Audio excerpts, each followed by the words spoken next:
Comfort জোন হৈছে এনেকুৱা এটা অৱস্থা, এনেকুৱা এটা স্থান য'ত আমি অভ্যস্ত হৈ যাওঁ।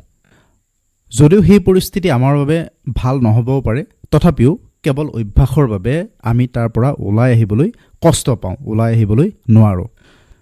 ধৰি লওক আপুনি এটা কোম্পানীত কাম কৰি আছে। আৰম্ভণিতে সকলো কাম কঠিন লাগে, কিন্তু কিছুদিন পিছত সেই কামটো সহজ হৈ যায়। আৰু তেতিয়া যদি উন্নতি কৰিবলৈ বিচাৰে তেন্তে দুটা পথ থাকে, কাম সলনি কৰক নাইবা একেটা কামকে কৰাৰ পদ্ধতি সলনি কৰক। জীৱনত এটা কথা সদায় মনত ৰাখিব, সময়ৰ লগে লগে পৰিৱৰ্তন আহিবই। সেইবাবে দুটা বিকল্প থাকে। আপুনি নিজে সময়ৰ আগতেই সলনি হওক, নহ'লে সময়ে আপোনাক জোৰকৈ সলনি কৰি পেলাব।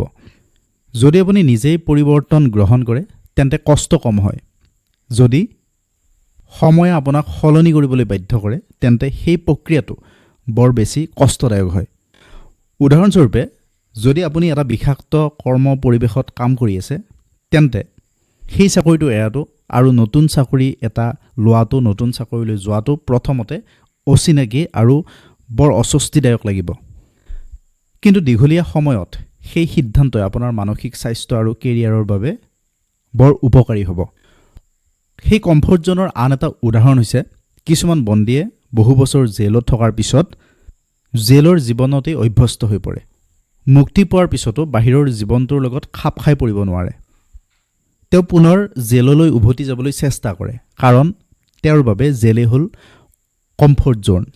সেইবাবে সেই কমফৰ্ট জোনৰ সঠিক সংজ্ঞাটো হৈছে আপুনি বৰ্তমানৰ পৰিস্থিতিত সন্তুষ্ট নহয়, তথাপিও কেৱল অভ্যাস আৰু ভয়ৰ বাবে একে পৰিস্থিতিতেই থাকি যায়।